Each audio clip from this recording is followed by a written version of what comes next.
For those who've been with us from the commencement, this has been a journey through figuring out what is actually hoarding and what it looks like, what the diagnostic criteria is like, what are some of the behavioral challenges, what are some of the recommended interventions, what the research has shown has worked, what doesn't work, what how it impacts us in terms of functional, behavioral, emotional, psychological aspects of our lives, and how we go about preparing and taking action to address hoarding behaviors.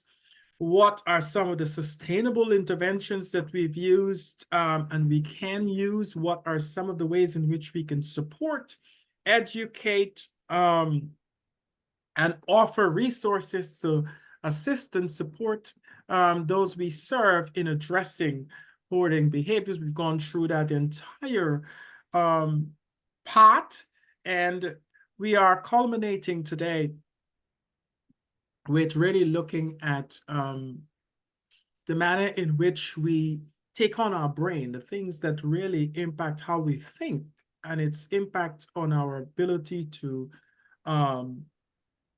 limit acquisition and organize the stuff that we have, and then find a way to live in the intended way in the space we occupy. So today we're really going to take a look at two of the bad guys that we encounter, and then how do we maintain success as we move along.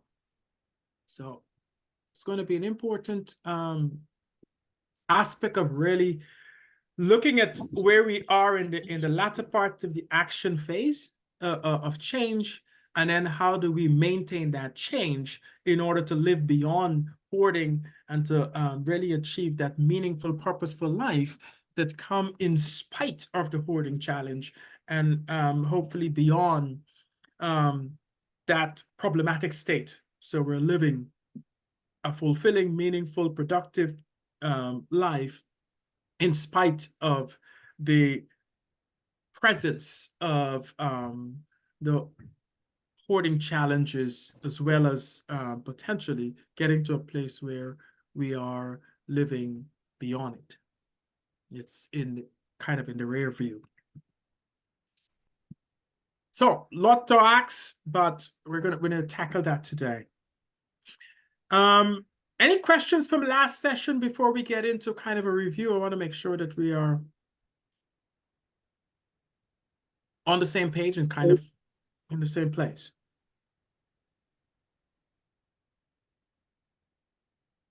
Okay. Yeah, I have a question. Go right ahead. So I haven't attended any of the previous ones. Is this going to be pointless for me, or should I continue? I have two answers. Which one do you want? Both. I like that shit. But you see, you're already part of the group, because typically when people answer in that manner, they know what we're about.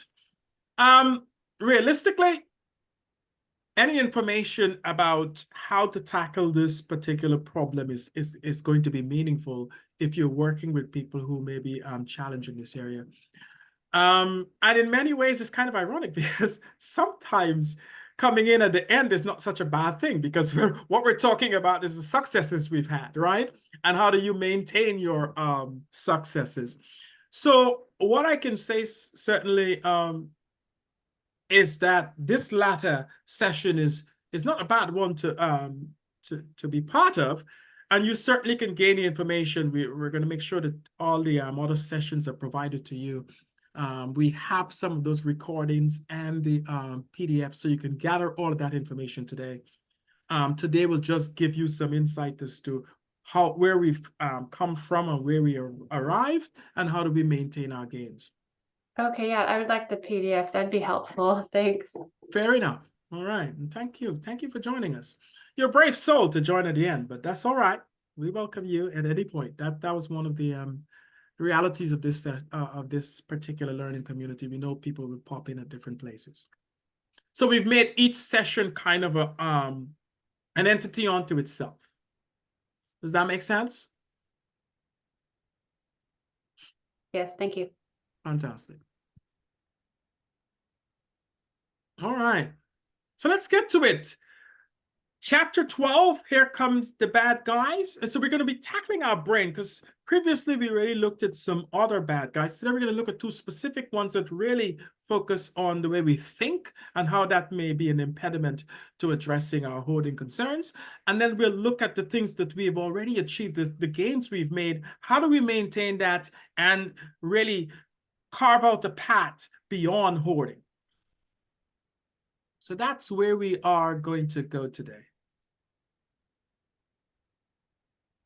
So what I'm going to ask, and I know a lot of folks are asking for the PDFs and the recordings. We have them. I'm going to ask Crystal to provide them. Probably I don't want to start out with them because it's going to be tough. I don't want you to be distracted by looking at all of them from one to see. So as we get closer to the midpoint or to the end, we'll provide you with all that information. But you will leave here with all of the recordings and the PDFs. I promise. Scout's honor. So welcome to today's learning community. It's hosted by DBHR through the Washington State Healthcare Authority. And as we know, it's an interactive session. We want to get your point of view, your perspective, and we want to certainly have an understanding as to how the information that you're receiving is going to be impactful to you.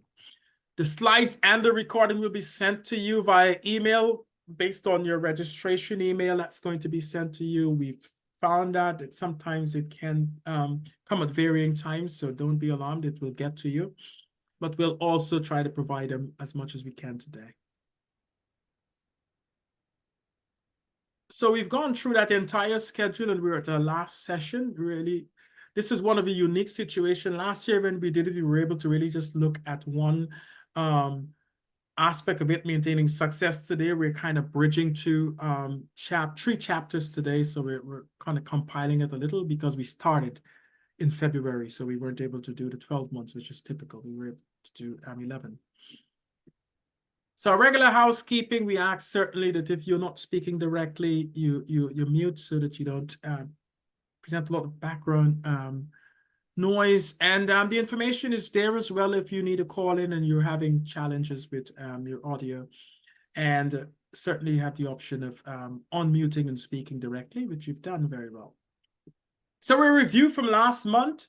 Last month we looked at some of the bad guys' motivation and the working time. So what really inspired you to keep on track with your action steps, and how much time you should spend on it to get meaningful gains. I don't know how many of you have had the opportunity to try or at least review some of the assessment tools that we used from last session. That included a clutter visualization exercise, the unclutter visualization exercise, and the downward arrow. If any of you had the opportunity to use any of those assessment tools, I'd be happy if you can give me some feedback as to, did you find it helpful? Was it challenging? Did it work?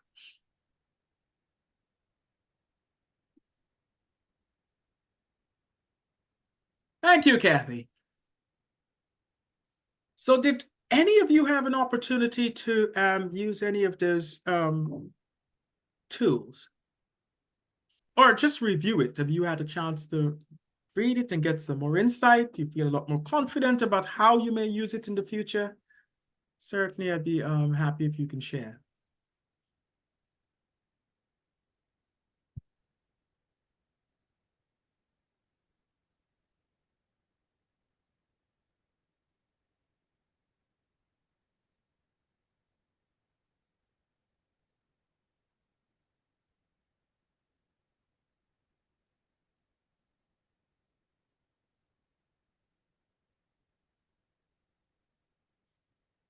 And if not, I certainly will encourage you to look at them in the near future and try them, because it's important to recognize that what we do really requires that experiential element. You've got to try it and see how it works in order to really gain some mastery and some ownership of that tool. And thank you, Crystal, for putting those in the chat. So they're there in the chat. The links to connect to those particular tools are in the chat. So Kathy says, I review, not use the tools. However,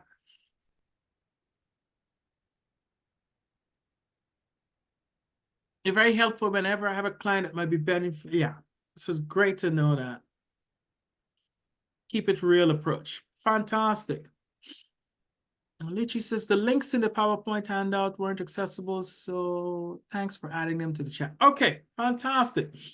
So please take an opportunity if it avails to really use those elements, even if it's we talk about it, just practice it with your colleagues to get a sense as to how you can use them, what it's going to feel like using them, and see if you can get some feedback as to your delivery or potential ability to use them. Corey says, when I think about the feelings, I just think of mine and how I feel when I look around the room. So I think I would be challenged to not make suggestions. I can understand that. Absolutely. I think it's very startling. It can be startling at first to really have that vision of what it looks like. What is going to be significantly impactful is if someone is able to look at what it was prior and then look at any kind of progression or any kind of movement in the right direction can really speak loudly to the person's sense of movement in the right direction. Because as we know, if someone has been hoarding for an extended period of time, it becomes so difficult to see a vision of something other than what it currently is. And there is no real point of reference. You know, if you have an extremely cluttered room, it's very difficult to see what it's like uncluttered, particularly if you haven't really seen that in a long time. And Kathy's spot on. Small changes lead to gigantic ripple changes. So you want to have that kind of momentum to see a slight movement to kind of move people forward. So take an opportunity to utilize that. So let's look at what we want to address today. So we want to make sure we examine how unhealthy beliefs about your possession and overthinking can really hinder sorting and discarding. So we want to make sure that we're thinking of our belief, the way we think about things, the things that we believe, how they may impact our efforts to really move gainfully towards being in an uncluttered state. I want to point out the right skills needed to address the bad guys number 4 and number 5, and examine strategies for maintaining progress and coping with setbacks. As we know, regardless of how effective and efficient this system is, there's going to be setbacks in the future, and we want to make sure we're planning for them, ready ourselves for them, and not be taken aback when they arrive. We want to formulate the plan for establishing a life beyond hoarding, because if you don't envision a life beyond hoarding, there isn't any, right? You've got to kind of create it, envision it, put it out there, and then live it. So that's actually the objectives for today. So bad guy number 4, letting unhelpful beliefs about your stuff get in your way. And there's a number of beliefs or ways of thinking that really can be an impediment to taking action on your hoarding, right? Despite great motivation to work on hoarding, even if someone recognizes the problem and believes that they can take some action, how you think about your stuff can really trip you up. So it's important for us to examine how most of those common belief traps and how do we combat them, because they're there. They're going to be pervasive, and in some instances, they can be very significant.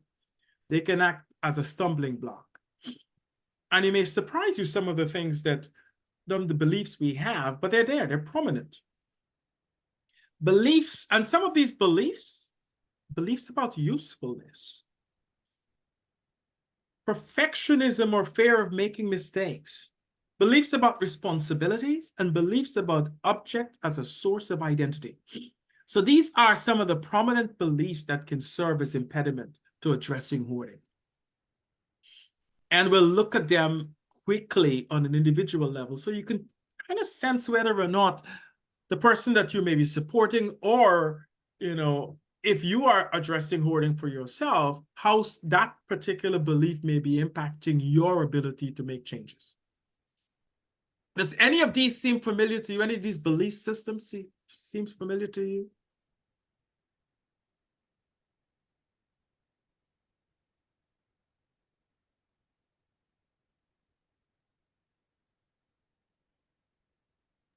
Yes. Absolutely. I'm Yeah. attached to how things might be useful in the future, and then I don't use them, but I hold on to them because I'm going to get around to it.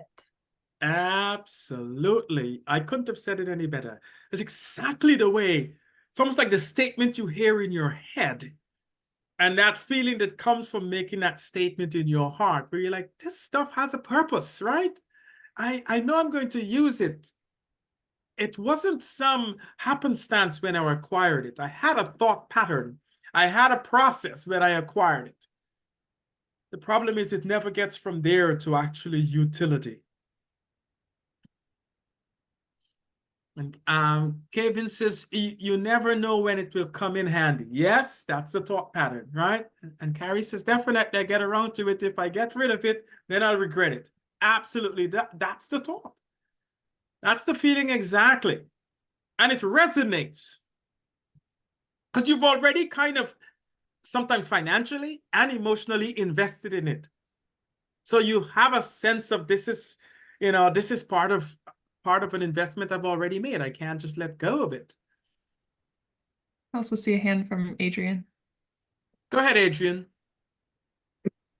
Yeah, it's interesting looking over like the perfectionism and fear of making mistakes because I have one veteran that I work with on her current hoarding situation, and um, and when we finish our reorganizing sessions, like sometimes she'll be like, well, oh, it's not perfect, so it's bad. So I'll be like, look how much progress you've made and how like great that is, like you're doing so good, and just and being her cheerleader on that.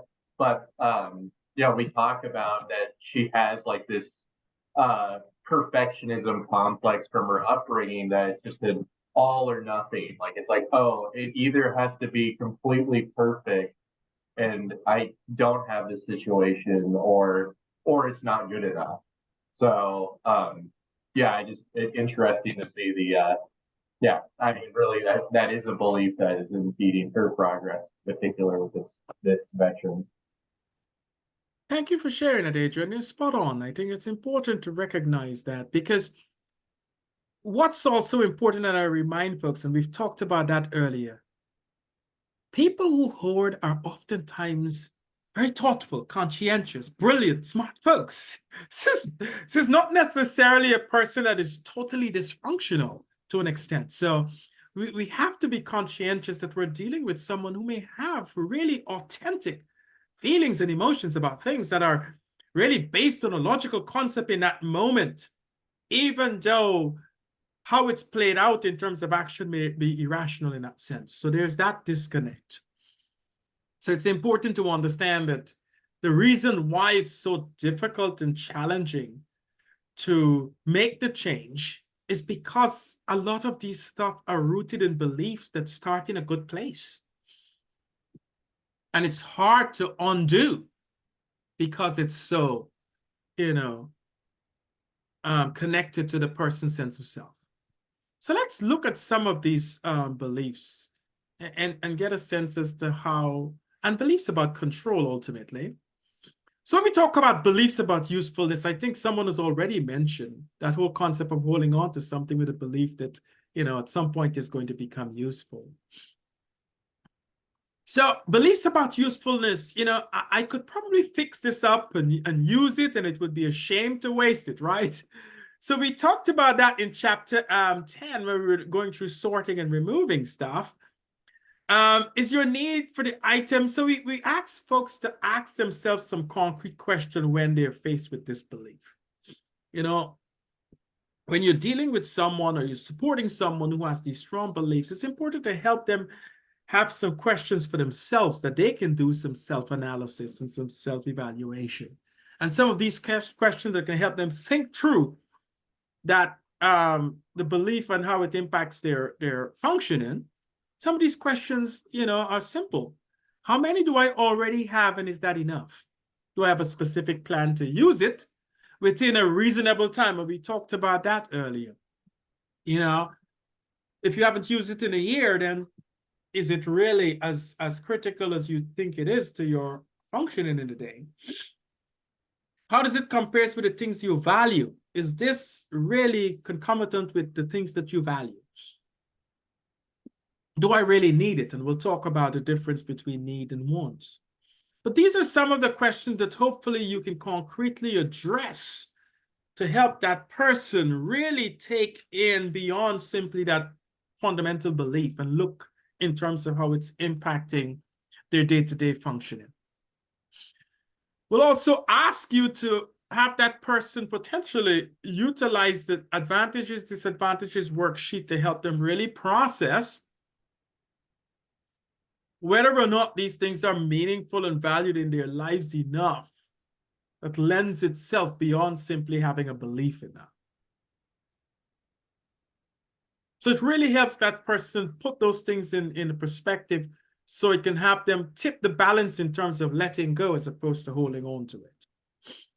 But these are some concrete questions that can help really process that belief system and really look for evidence to support whether or not it's as tangible as it appears. But ultimately, we have to help that person get down to differentiating between need and want. Is anyone skillful? I mean, just plain an expert at discerning or differentiating between needs and wants?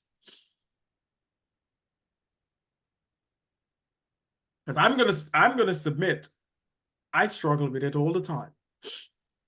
But maybe there's someone who's just good at it, they can smell it out. I call it smell it out in any room. And there's a distinction here between needs and wants. I don't even have to worry about it. But if you struggle with it just generally, think of someone who's immersed in hoarding, how difficult that is for them. I think that's a tough question because I know what I need and what I want, but it doesn't matter. I want it anyways, even if I don't need it. Ah, yes. That is so true in that sense. Knowing the difference between this doesn't mean you're going to take action that makes sense, right? You can certainly understand clearly the difference and still act in a way that leans towards one versus the other. But the reason why we start there is because we want to get you moving in a direction that helps you use a pointer as opposed to, a broader scope. You want to get as narrow as you can as you try to assess this. Corey says, well, I can go far end of need. Food, clothing, and shelter, medical care, but there's so much more to life. Absolutely, yeah. We can get down to the Maslow's basic needs, but oftentimes we have to look beyond that because people are narrowing their vision as they get into that scope as it relates to hoarding. So essentially, when we talk about need, we're talking about really looking at something that we must absolutely have, right? It would be a great hardship doing without it. So that's how far we kind of delineate that concept. And we can go even further with that to make it a little more helpful. When we say a true need really is when we consider its value to survival, safety, health, work, financial sustenance, and recreation and leisure. That's how we try to establish it. So it doesn't become kind of a conflict. We want to give it some more scope. It must have value to your survival, safety, health, work, financial sustenance, and recreation and leisure. If it falls into those categories, then we consider it a need in this sense. A want, on the other hand, is something that you desire to have, but you could be okay without it. So it's important to kind of establish those differences. Would you die without it? Would your safety be impaired without it? Would your health be jeopardized without it? Is it critical to your work or employment?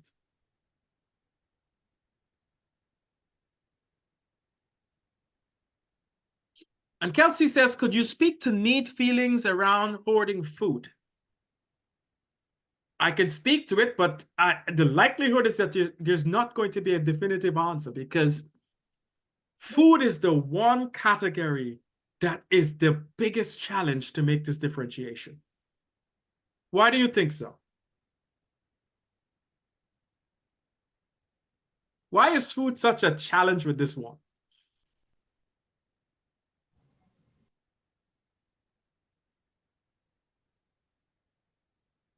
Because in essence, food is a need. You can't do without it, right? And at the same time, we also can't measure, at least not compassionately, what someone considers to be enough. Unless there is some definitive way of saying this is putting your health at risk. And then the person is going to ask you the obvious question: who died and made you a medical doctor? Right? So you have to be very careful when you're dealing with the food, because you're getting into an area of expertise sometimes beyond your scope. So when it comes to food, we talk more so about utility, what the person is able to use in a reasonable time, what they're able to store, safety, hygienically. That's what we talk about. Does that make sense? So that we don't want you to get into the rapids or the woods with the person, because you lose all the great camaraderie and collaboration you have if you get into a fight over whether you need this food or want this food. It's a place that requires a tremendous amount of expertise. And Kathy said, I had a client who had chicken carcasses under his bed. It was very hard for him to let go of the meaning of the food with his emotional fear of loss. Wow, that's a tough one. Because then we're talking about, once again, like I said, hygiene, safety, sanitary conditions. And do remember that oftentimes hoarding may appear to be the primary challenge, but as we know, it can be comorbid. It can be actually a reflection of a lot of other things going on. So there's a way of kind of delineating and distinguishing need and want. There's a scale we can use. I think I've asked the question, how do you help clients make this distinction? Because that's going to be important for folks to have that sense of, okay, do I need this or do I want this? So there's a way of thinking it through or testing it out. And let's experiment with living without an item. That's the way we kind of help someone make that distinction. So we want you to put the item somewhere you can't get it, right? For example, in a car or trunk, or give it to a friend. This particular item that may be in dispute. We let it stay there for a week. And then we ask the person to kind of give us some feedback, particularly if they're able to tolerate that for a moment. Did the bad outcome they predicted happen? Because oftentimes when we are dealing with someone having a tremendous fear of letting go of something that they think they need, it's about the fear of of experiencing the emotion of not having that stuff, right? It's not really about the stuff. It's about the emotional connection to that stuff that person is going to struggle with, and fear that they cannot tolerate. So once we've been able to do that, we can then look potentially at the idea that if that person was able to tolerate it, for what period of time they were able to tolerate it, how they were able to actually cope with those emotions related to not having it around. We determine whether it's likely or not likely that the bad outcomes that they talked about materialize, right? If the person says, I'm going to die without this stuff, if they've been able to tolerate it even for half that week, you can then actually say, well, hey, you've demonstrated that you were able to do it for 2 days without it and didn't die. Next time we can try for 3 days and kind of increase it until that person's developed more and more of a tolerance for being without that particular stuff. So that's important to note, that there's a way of testing out that ability to actually not have that stuff and recognize whether or not it's a need or a want. So there's lots of testing out opportunities that you have within the reference that you can try. It's one of those that we've looked at. And even if the bad outcome happened, was it difficult to recover as you predicted? It's going to give a person a sense of not only their tolerance, but their ability to bounce back from any distressing circumstance. Now, perfectionism and fear of making mistakes is another significant belief system that is a particularly challenging for many people belief system. And it often stems from, and I think someone mentioned it earlier, that black and white thinking, that cognitive distortion. An example of all or nothing thinking, catastrophizing, or labeling is some examples of cognitive distortion that really impedes someone's ability to make changes because of fear of making a mistake, or the sense that they need to have this perfectly done. An example of the kind of articulation of that belief system is, if I can't figure out the perfect place to put this, I should just leave it here, right? If I can't determine exactly where it needs to go, then it's best left right where it is. And if that happens to 10 items, then 20 items, then 30 items, before you know it, it's up to the ceiling. If I make a mistake, I am definitely a failure. Think of it. If they make a single mistake, they see their whole sense of who they are as that of a failure. That's how profound that belief system can be.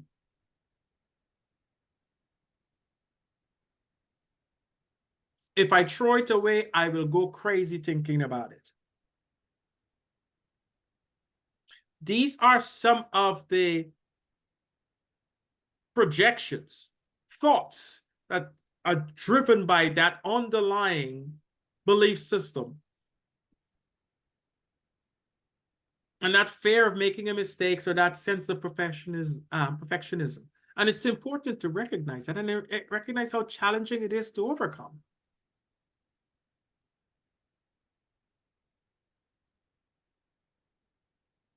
Are any of these statements familiar to you?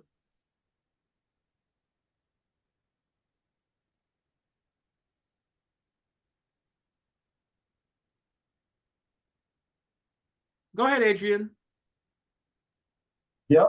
This is one example I gave earlier. This is all literally the same stuff. I think I actually literally said some of the stuff when I was explaining the situation. So yeah, this is 100% this veteran's mentality that I have when I help her with the situation. So absolutely, and thank you for sharing. I said, and that's challenging because these are very deep-rooted beliefs that you just don't wake up one day and just say, I'm going to stop thinking this way, right? You have to have a really well meted out, evidence-based kind of supported way of having that person know that there is an option, an alternative that is going to give them the same sense of security to replace these belief systems.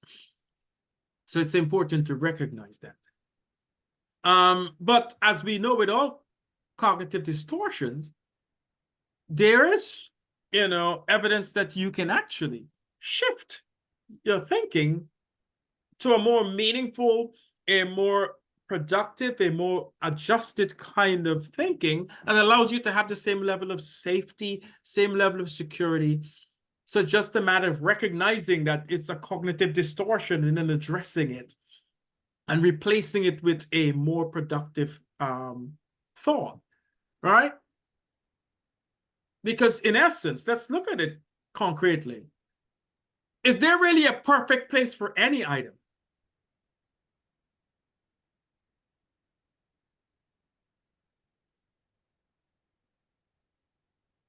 Not necessarily. In that moment, it seems like the perfect place. But then what is it addressing when someone is seeking a perfect place? And that's what it's about.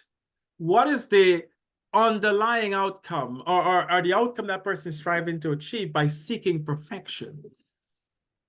The biggest concern they may be about, I've had experience in the past of losing something and not actually being able to secure it. And it's about learning how to tolerate that fear and not so much about finding a perfect place. And Bobby says, yes, I resonate with wanting things to be so perfect that you get stuck and can't move. If there isn't a perfect spot for it or a good way to display it, I see this in others I've spent time with as well. Absolutely. Thank you for sharing that, Bobby. Yes, many a times you feel like there must be a perfect place because this item is so valuable that it must have a perfect place. But in essence, think of it concretely. When it's in an entirely cluttered room, oftentimes people don't even know exactly where it is. They just know it's in that room. And therefore, it's secure. And anytime you open that door, there's a risk of it not being that secure. So it's about security and maintaining that sense of I have control over what's going on in my life. So realistically, if you catch yourself or you see a person you're supporting doing this, it's time for a reality check. All right? And sometimes you have to help that person give themselves permission to make mistakes, because this is life. It's about finding the courage to make that mistake without feeling that it's going to, all is going to fall apart, because that's not realistic. But it's really finding that balance and that security enough to feel vulnerable and know that someone can work through that vulnerability.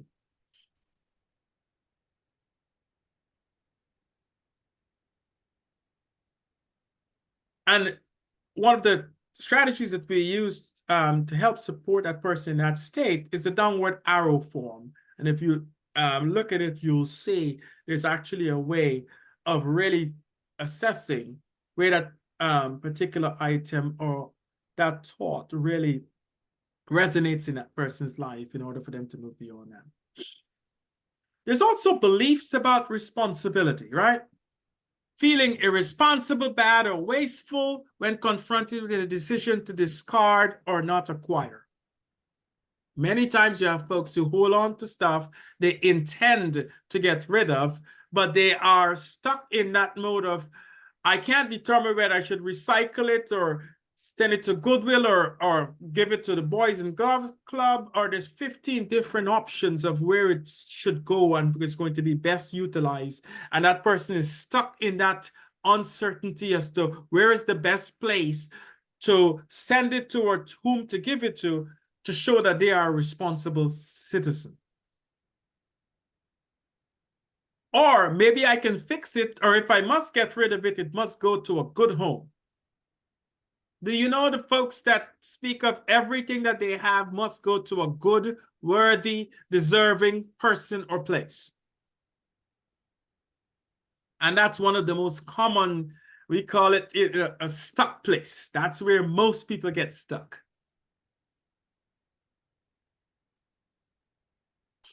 And Leona says, cultural upbringing for me hit all three of those beliefs about responsibility. Yep. And for a lot of folks, a lot of that has to do with cultural conditioning, right? They've seen other people, they've been conditioned to believe that that's the right thing to do. That's what defines the kind of character that you have. I need to acquire it because a loved one may like, want, or need it.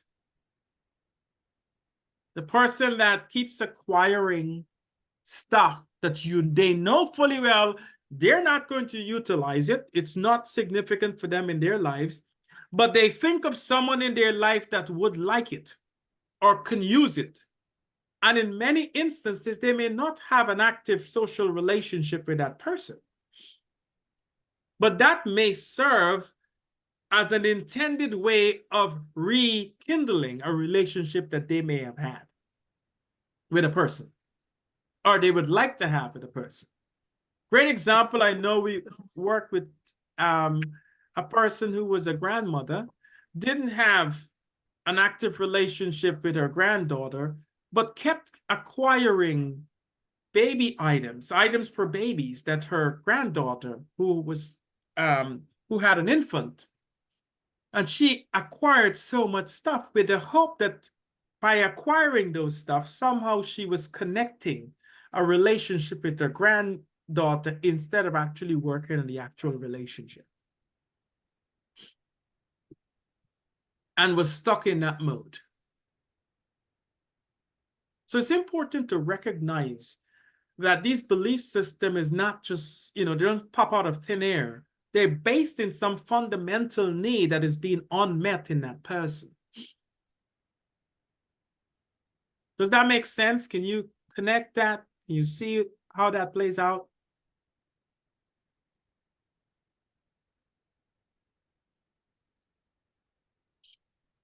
And Corey says, my brother-in-law has...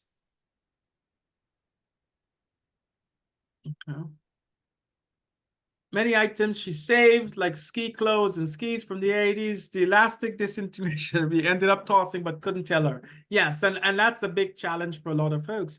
Sometimes, particularly if someone may have lost a loved one or someone they cared about, and they hold on to those items because that's the connection they have with that person. It's like holding on to that person without really grieving the loss and really moving through that process of grief and loss.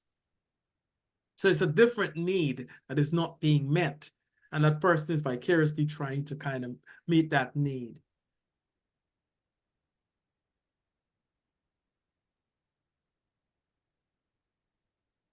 Beliefs about objects as sources of identity, right? All the guys that you know that have 15 saws and all kinds of tools to fix everything from a car to a house to a tool shed and has never fixed anything. Or started a lot of projects and never fixed them, right? But has more tools than Home Depot. Do you know those folks? It's not uncommon. That's kind of one of the classic, I call them the hidden challenge for most folks. We have a lot of folks who that's where they start. Starts with those sense of Kathy says I'm married to one. Yes, I know quite a few of us know folks like that. And it doesn't seem that irrational and impractical at first until it starts, until the one shed becomes 4 sheds, and before you know it, you don't have a yard, you have sheds, right? And it's all kinds of tools and nothing getting fixed. But oftentimes people attach a sense of who they are and whom they want to be to those possessions, right? If I have a great deal of paint and paint brushes and canvases and all that stuff, then everyone that comes into my home or everyone who sees my stuff would believe I'm a what?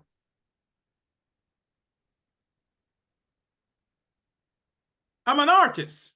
I've got a bunch of paintbrushes and canvas and all the good stuff, right? I am Van Gogh. I just can't go.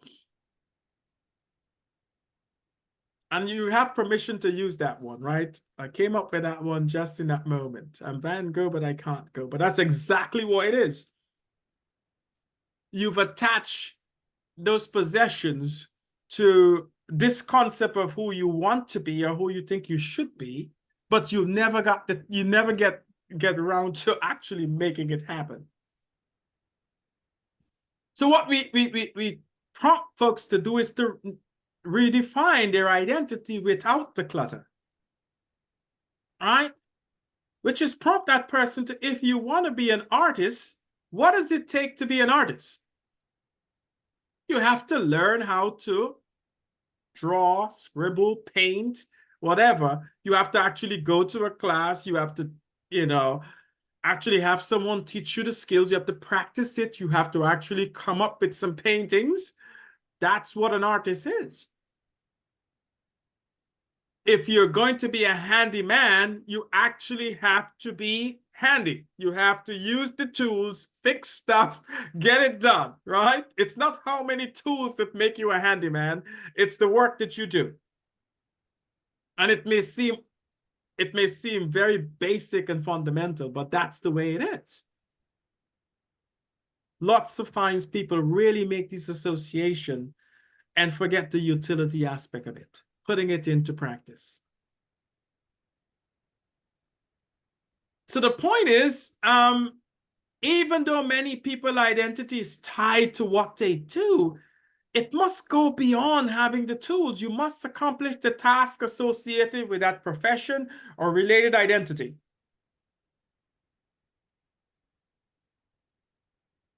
Because people who hoard significantly often get stuck on the initial step, which is acquiring the things to do the things they want to do, but they don't move on the action step of the process. It's all in the preparation. So always remember that. If there's one thing you can take away, the major impediment for folks with hoarding disorder or hoarding challenges is that they are often stuck in preparation. Acquiring all the things to do the things that they want to plan, hope for, desire to. If you can see it that way, it's a little easier to kind of articulate it that way. Being perpetually stuck in a preparation mode.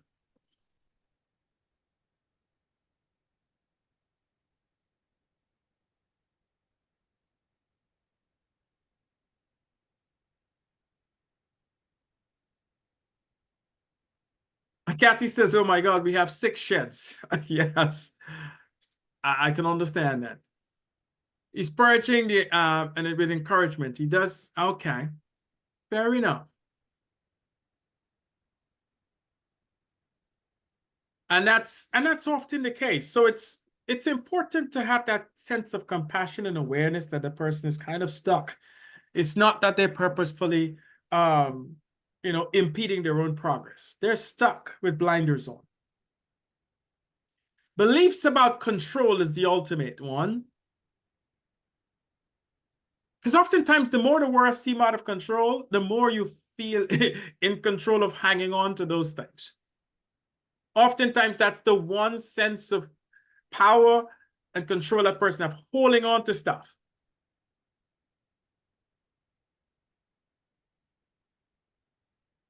And oftentimes, when challenged, the reaction is, no one has the right to tell me what to do with my stuff. The downside to that often is that the more you dig in your heels holding on to those things, the more stuck you're likely to become. So it's good intentions gone awry. Because if you're stuck in preparation and people are pushing you and constantly badgering you to get into action, the more prepared you get not to take action. So it's a never-ending cycle. So you have to be very careful how you approach that. In terms of not challenging that person, they say, oh, you just need to, it's like going into someone else and saying, you just need to clean up. The likelihood is if that person knew that and understood that that would be the solution, they would have done it already. I like that. Chris says this picture isn't of a true hoarder. Look at all that unused for floor space. Yes, it's intended to kind of send a message, but it's not a really reflection of a hoarder. Absolutely. So think of how those beliefs, all these beliefs affect your progress. What was significant here is to really resonate with the beliefs that really keep people stuck. So once we know those beliefs, we're able to challenge them in meaningful ways. We're able to get people unstuck. So we want to look at bad guy number 5, overthinking or confusing yourself. And this is also quite common, particularly in folks who are maybe working in supported housing or in homeless related services, where you find oftentimes when we think of people who are over thinking, people are very almost being over creative. They have 1,500 categories they want to put things in order for things to be in the right place. So when we speak about over creativity, we're thinking of more ways to use an item and to to the extent that you never get around to using it, right? People come up with 15 different ways in which they potentially can use this item. And then they're stuck because they can't get started on using it at all. Or they create burdensome rules for discarding. In order for me to discard these two things, I have to figure out whether or not what's a number 5, a number 4, what recycling can this needs to go in, what it needs to be packaged in, how I should get rid of it, what day I should get rid of it, and before you know it, there's more rules than actions.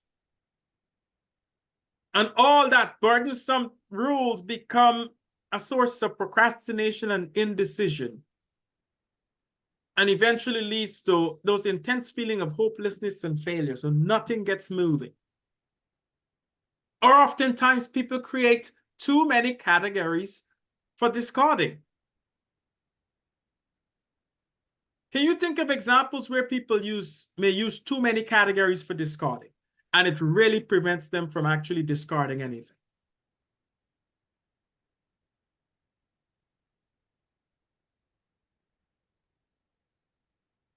And earlier we talked about that in one of our sessions. Absolutely. Clothing and paper are the two most common ones that we often see too many categories, right? People start saying, okay, I have to have catalog categories, paper, bills, specific banks, specific magazines, and before you know it, there's 15 categories and nothing gets actually sorted. What we often recommend to folks is that you should have at a minimum or at a maximum 3 categories. One of the things we talk about in many instances is really ensuring that things are done in a way that doesn't allow it to get into the house in the first place, which means all mails that are junk mail should immediately be discarded. Shouldn't sit around to sort. Junk mail goes directly into a pile, into a garbage can.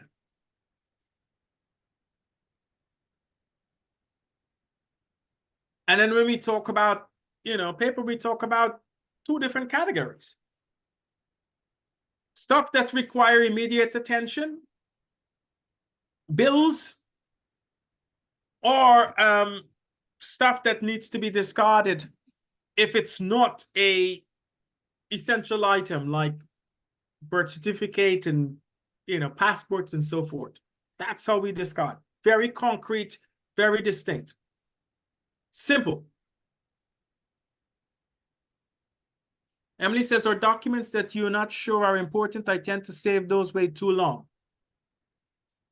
Yes, but then you have to be able to then differentiate importance.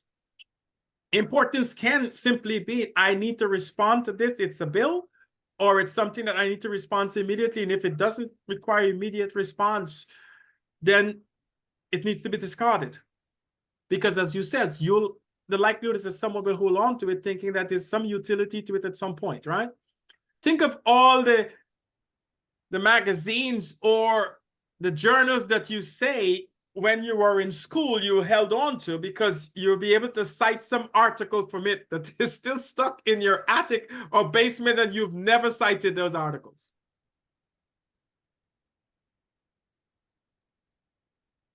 I can tell you I'm guilty of that many a times. What we suggest to folks then is we need to move things to e-journals. And if you want to cite an article and it's in hard copy, you can certainly get the e-copy of it, right? Store it in a folder. You don't have to hold on to the hard copy. Or we establish some rules. If I'm going to use it for a particular citation or whatever, I need to do it within a certain period. If it's past a certain time, then I don't need it. Because as you know, you're not going to cite something from 2005 today, right? You want it to be within the last 5 to 7 years. Corey says, I have saved many cooking light issues for recipes and I just finally let go and Google will save me. Absolutely. I have saved recipes that at that point, for some reason, I thought I was going to use. And your diet has changed 15 times since then. And you're still holding on to your buttered chicken stuff and now you're a vegan. That doesn't make, it doesn't make a lot of sense. So you've got to shift and adjust as changes occur. Emily says that, yes, manuals for things you no longer use. You've got a manual for a television you no longer have. Or 15 remotes. So these are some of the obvious things that we're challenged by. So the ways to really address these particular bad guys, really that thinking through this belief system, they're concrete. It's just speeding up the decision-making process. The more expedited your decision process is and concrete, the more you're able to make efficient movement. An example of how we speed up a decision-making process, I'll give you an example, one that we've used before. Get a kitchen timer with an audible alarm. Figure out exactly how long it takes to decide on letting go or keeping an item. Set the kitchen timer for half the decision-making time and try to decide by the time the alarm goes off. What you'll find is that you're likely to decide in the newly allotted time as opposed to the time that you thought you were going to take. Because you started out with half the time you thought you were going to take. And you keep practicing that, reducing the time in half until you can decide on sorting something in a minute or less.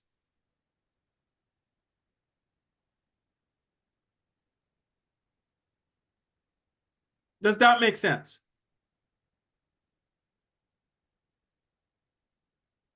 Basically, what you're doing is teaching yourself and challenging yourself to make that decision in a shorter time, because then what you establish within your head is more brief and concrete criteria. Because you now have something that prompts you to do it within a time frame. And you can practice that gradually as you go along. Great strategy to use. Absolutely, Philip, you will get a copy of the PDF. So that's one way to speed up the decision-making process to help with the sorting aspect of it. Experiment with breaking the rules. And it may sound odd, but it's one that's been used. Make a mistake, screw it up, and see what it looks like. See how much you can tolerate. And reduce the number of categories, and we talk specifically about that. The less categories, the more concrete you can make that decision in the moment. So we talk about reducing the amount of categories for paper and clothing in particular. Substantially changes the way in which you approach things. And these are all laid out in terms of practice modules and modalities within the book Buried in Treasures. So I don't want to spend a lot of time on that. So taking on the bad guys, how do we take them on? We must be aware of which bad guys affect your progress, right? What kind of thought or behavior that really impedes your ability to make progress? You want to train yourself to react differently and gain control over your hoarding problem. By removing or addressing those cognitive distortions, you want to make quick decisions. You want to have less categories. So when you're sorting, you're more concrete, you're more definitive. You should have a good idea of which bad guy affects your progress, and you can read through all the bad guys, you must be cognizant that you are prone to feelings that affect your thinking and actions towards sorting and discarding. You must be decisive about what are good reasons and bad reasons for saving stuff. You must be able to challenge your fear of being afraid of making a mistake. Be afraid. You can't be afraid of challenging the bad guys when they show up. And by doing so, you will gradually condition yourself to react differently and gain control over your hoarding problems. It's really about knowing the bad guys when they show up, understanding the strategies for addressing them specifically, and testing them out.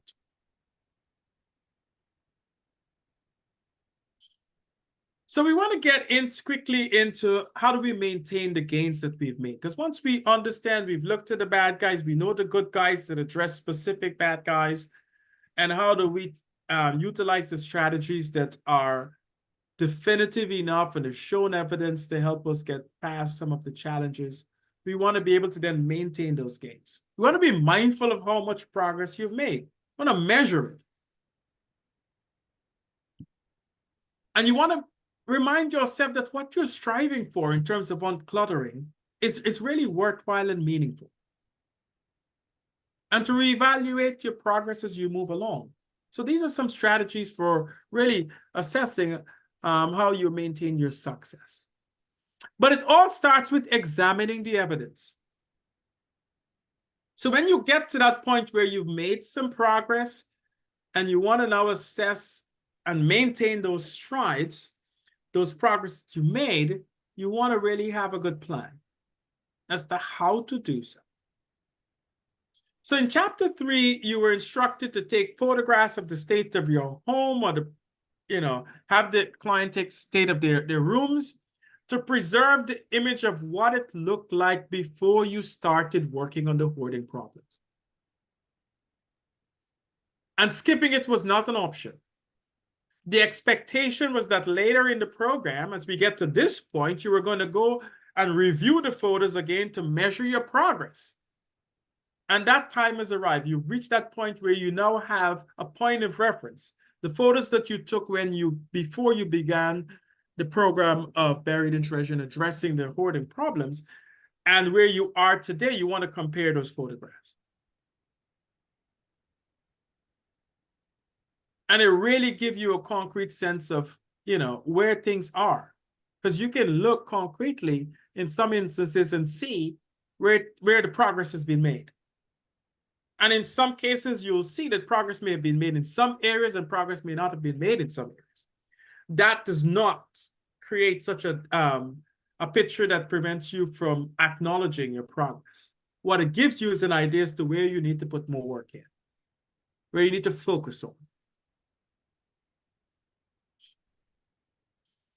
And we have some specific assessment tools that we want to use to gauge things in specific categories. So to examine the outcomes of your efforts, you want to look at overall severity, and you use the hoarding rating scale to see how your hoarding concerns or challenges has really been impacted by your efforts. You want to look at safety and quality of life. Is your home safe? There's a specific assessment tool for that. You want to have also a sense of how hoarding has impacted on your daily functioning. So there is a scale actually to look at your daily activities, how it's been impaired by hoarding, and you want to look at the sanitary conditions. So there's a home environment index that you can use. And you want to look at as your scores on those tools improved. Because earlier in this training, you were able to use those tools to get a sense of your score. So those were your baseline scores. Now you want to look and see whether or not they've improved and what area they've improved in and how it's impacted your overall life and functioning. And then you want to get a sense as to what does your success say about you?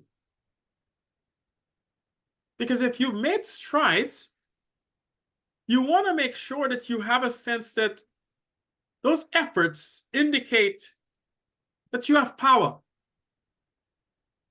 You have control and self-discipline to maintain what you've accomplished in order to continue to fight hoarding and to beat it. So you really want to get a sense, both a pictorial and a conscientious sense of what does that success mean to you? Means that you have power. You can make changes. You can change the trajectory of things. You can control your actions because you've done so. And therefore, in the future, you can make those changes. And you have to set discipline to stick to a plan and work on making changes.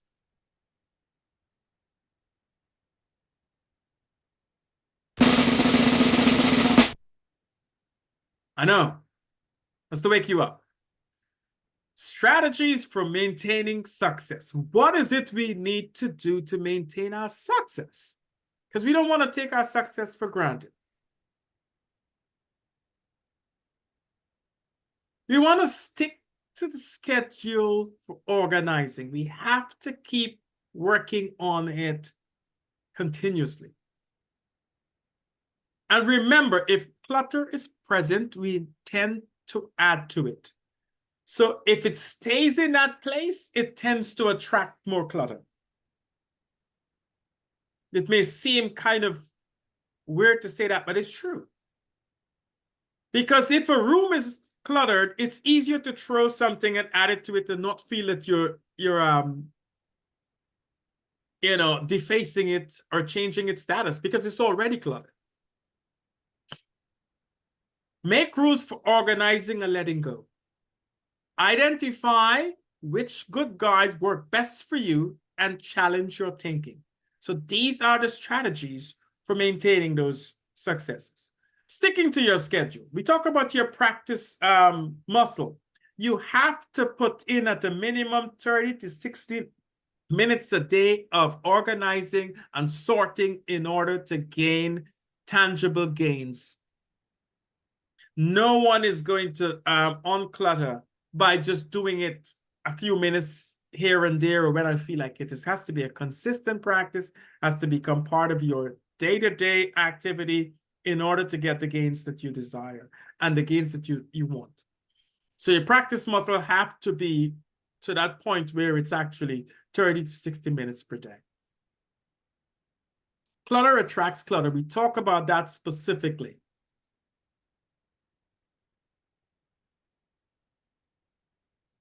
Your actions are influenced by that environment. If this place is cluttered, we tend to believe that another piece won't make much of a difference. Whereas, we're more likely to think twice about messing up a clean and tidy space. So that's important to recognize that. Clutter is like magnet. That's what we tend to think. If it's there, it's easier to add to it without feeling bad. Make and apply rules for letting go. Decisions about what to keep and discard, where to put it, and establish those good guys. You have to have those concrete things in place, but you have to follow the rules you set for yourself about organizing and letting go.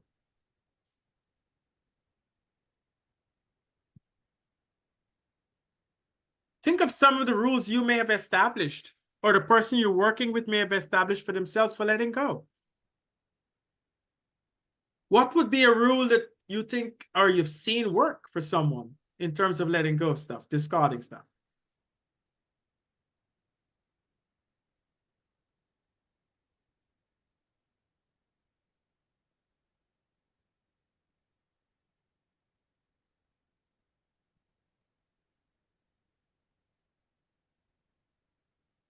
I know one of the rules that we've applied is if you haven't used it within a year, it's not adding to your joy, right? It's not a meaningful, tangible impact on your daily function if you haven't used it in a year. I had somebody say something that I thought was like really a great idea. is turning your hangers of all your clothes around. And then if you use that shirt, pants, whatever, you turn it the right way. And then at the end of the year, the ones that you didn't wear all year would be the ones that you give away. Well, that's fantastic. Allison, yeah, that is fantastic. We're going to co-opt that one. Yeah, I think that makes sense because it's evident, it's there, it's concrete, and you know, it's easy to assess. And Corey says, sort mail at recycling bin before bringing it into the house. Great idea. If you got the space and stuff, yes. We talked about it. Junk mail should actually stop at the garbage and not get to your house. And in today's world, it's very easy to discern junk mail from mail that's it's tangible. You bring it in the house, it just adds to the pile. Talk about clutter tend to attract clutter. So that's a great idea. But there's lots of rules that you can concrete. And there's some examples we've given earlier, but everyone can actually create their own that makes sense to them. But it's important to follow those rules.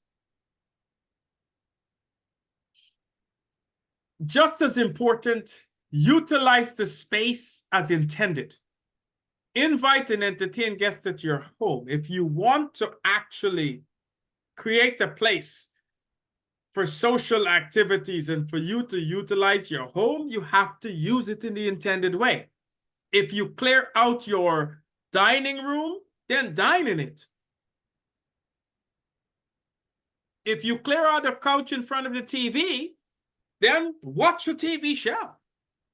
Utilize the space as intended, and it oftentimes restricts your ability or your desire to reclutter it. Rosa says, I pick up my mail in my car, I sort it while I sit, and what stays on the passenger seat never makes it into my home. Great idea. Once it doesn't stay in the car. So we have to make sure it gets off the passenger seat into the garbage as well. This is Rosa. I have a habit of cleaning my car before I go inside. So, and I make my kids do it too. Take out your garbage, take all of your garbage out, because with kids and sports and life, it gets very messy very quickly. Oh, yes. And my dad always told me, just speaking on this subject, your car is a true reflection of yourself. So if your car is a mess, then you're a mess. And I was like, okay. So I always carried that with me. That's fantastic. And look at that. You're creating, you've established your own rules and they certainly are going to trickle down to your kids without you having to write them up, right? It's there. It's going great. That's a great example. Thank you for sharing it. What we suggest to folks is that when you make those rules, prominently display them in a place that you can be reminded. So sometimes I say, if you have rules for sorting, put it on a place that you can actually see them, be reminded. But we talk specifically about people, particularly who hoarding impedes their ability to have a social life or to utilize their space. We talk about utilizing the space. Once you've made progress, make it happen. Entertain folks, because the more you entertain folks, the more you can get positive feedback about your progress, as well as the more you can feel that you're utilizing your space in the intended way. It's an encouragement to continue the good work. And Carrie says, is inviting folks over helps me declutter? Yes, because then you have to create a space to accommodate other people. You have to think beyond just your immediate sense of value, right? You're thinking about how other people are going to perceive things, how they're going to utilize it. So you're really opening yourself to thinking about self and others. And that's a major way of really garnering some support and prompting yourself to get outside of your head and in that moment. Corey says, my house never looks so amazing as when I have guests. Yes, we all like to, ensure that we're presenting a good image to folks in our lives. And that's important. It's one of the things that sustain people.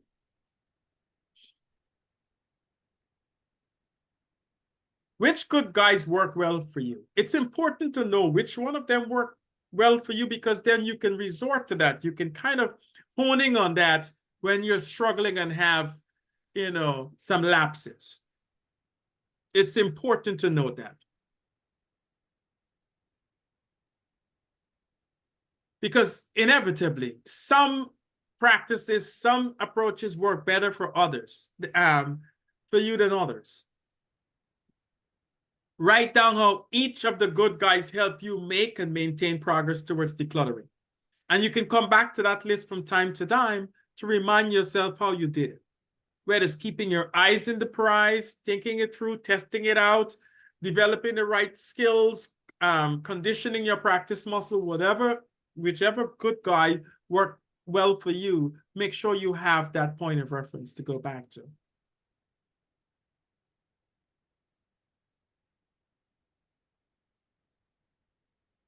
And know which bad guy gives you the most trouble.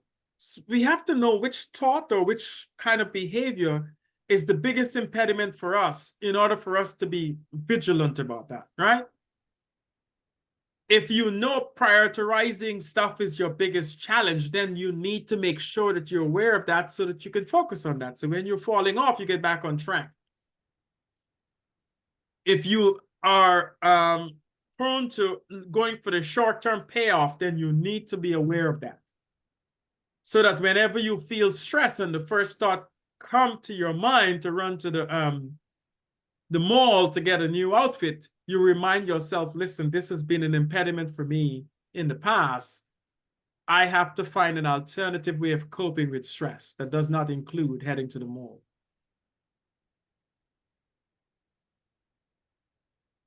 And thank you, Crystal. Crystal have put all of the 2023 PDFs and recordings, so you have it in one spot, one shot. As we wrap up, and the evaluation will be there as well. Quickly, how do we cope with the setbacks? As we know, this is a lot of information. If you have the benefit of having the book available to you, you know that there's specific things that may be an impediment or a challenge for you. You can focus primarily on that. You don't have to become an expert in everything hoarding to help someone with specific challenges. You can actually hone all your interventions and skills around a specific challenge that the person is facing. So you may be able to focus on a specific chapter at a time as it relates to where that person is in the process of changing. Recognize that relapses are normal and work to get back on track. Cope with stress while keeping up with ongoing responsibilities. Understand that stress can impact hoarding, and hoarding can impact other areas of stress. So there's that continuous impact on one another, and it's important to be aware of that. And understand that controlling hoarding helps with managing general stress.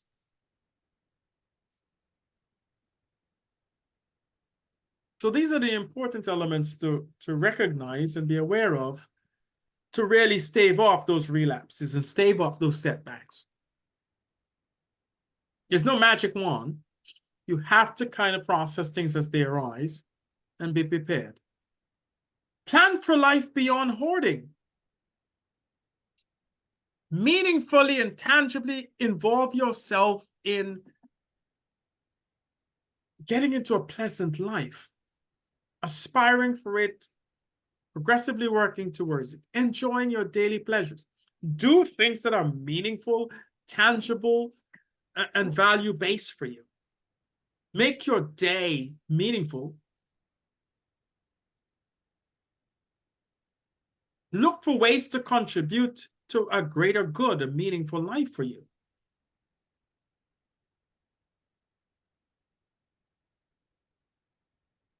Look at ways of enriching your life, right? Developing those skills to really find meaningful activities and endeavors that really enrich your life. Whether it's finding a way of meaningfully engaging in cultural activities, or connecting, or advocating, things that have meaning and purpose and enrichment to you, you should be involved in. Because like anything else, hoarding could be one of those things that take all your energy and all your time and becomes the only thing, the only source, the only purpose you have in life. The more you expand your scope and engender your life to more meaningful things, the less time and energy hoarding can sap away from you. So as much as you have to spend some conscientious amount of time addressing hoarding, it has to be beyond that. You have to be able to have a balanced life around that. You have to have a plan beyond hoarding. There are more interesting things to do in your life that you have to kind of make a priority.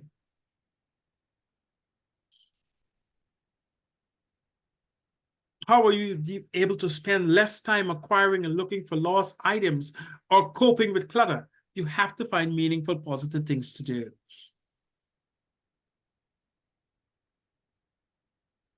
There's more to life than decluttering goals.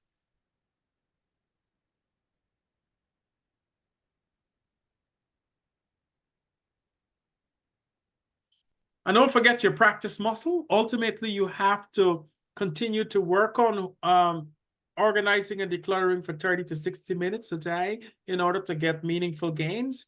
And until you feel that you've come to a point where you're utilizing your space in a manner in which you desire. And don't forget, give yourself a big pat on the back. Getting to this point of significant progress is an accomplishment. And you have to give yourself a tangible reward because you spend a lot of time working to this point. And that does not mean acquiring something as a tangible reward. We talk about a meaningful endeavor. An experience is the best kind of tangible reward.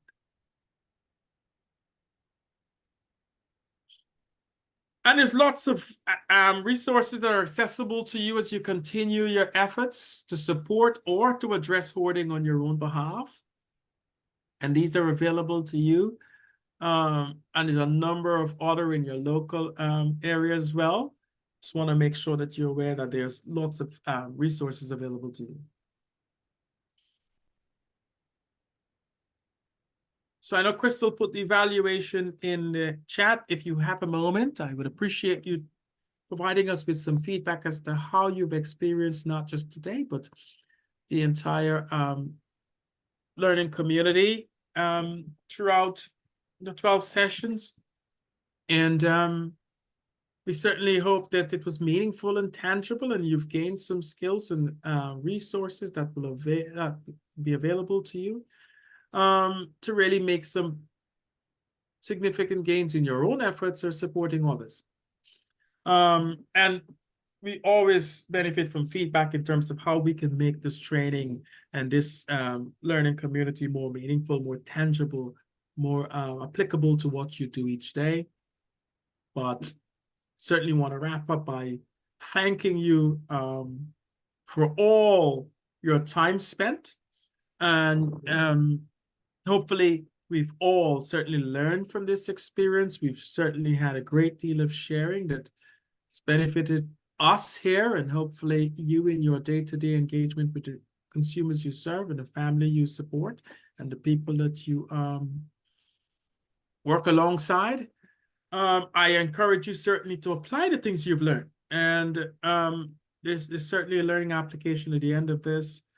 But ultimately, I want to thank you. We appreciate your time and attention and participation. Today's webinar was hosted by DBHR through the Washington Healthcare Authority. We'd like to remind you as well that the slides and the link to the recording of this session and a wealth of other resources will be available in the follow-up email. Don't forget to check out all things foundational community supports in the newsletter for FCS as well.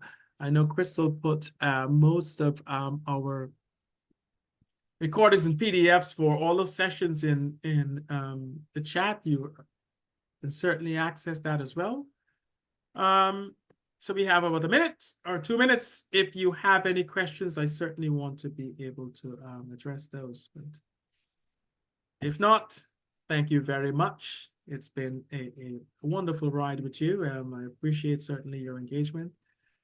And I want to wish you happy holidays and the very best of the rest of the year. Look forward to seeing you sometime in the near future in one of our trainings with the Washington Healthcare Authority. Take good care of yourself and your loved ones. Happy holidays.